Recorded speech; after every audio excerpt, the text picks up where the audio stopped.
Très peu de réactions au niveau populaire, sinon Allah yarhamou, c'est-à-dire que Dieu est son âme. Sinon, en fait, la télé étatique, juste après avoir diffusé le communiqué annonçant sa mort, a commencé à diffuser des programmes sur comment les frères musulmans sont une organisation terroriste, et puis toutes les télés privées ont repris à l'unisson ce genre de programme. C'était une sorte de manière de prévenir toute manifestation de sympathie. Par ailleurs, la police a décrété une sorte de branle-bas de combat. Des dizaines de milliers de policiers se sont répandus dans toute l'Égypte.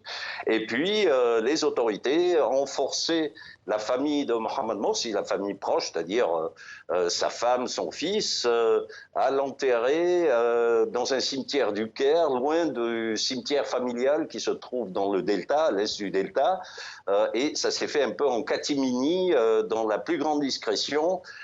Donc tout l'objectif des autorités, c'était d'empêcher toute réaction, même si aujourd'hui le service d'ordre a été très allégé, puisque les autorités sont convaincues qu'il n'y a pas vraiment de danger. Alors, Mohamed Morsi est le premier président élu. Il n'est resté qu'un an au pouvoir. Était-il populaire ? Alors, au départ, il faut préciser qu'il avait été élu à 51,7% des voix à l'issue d'une révolution, ce qui veut dire que pratiquement la moitié de la population était contre lui dès le départ. Et puis, au fil du temps, les soutiens qu'il avait reçus en dehors des islamistes ont commencé à disparaître. Et puis, il y a eu même les salafistes qui sont rentrés en conflit avec les frères musulmans et qui ont commencé à disparaître, les libéraux qui avaient voté pour lui aussi. Et puis, il y avait un autre problème, c'est que Mohamed Morsi avait un problème de charisme.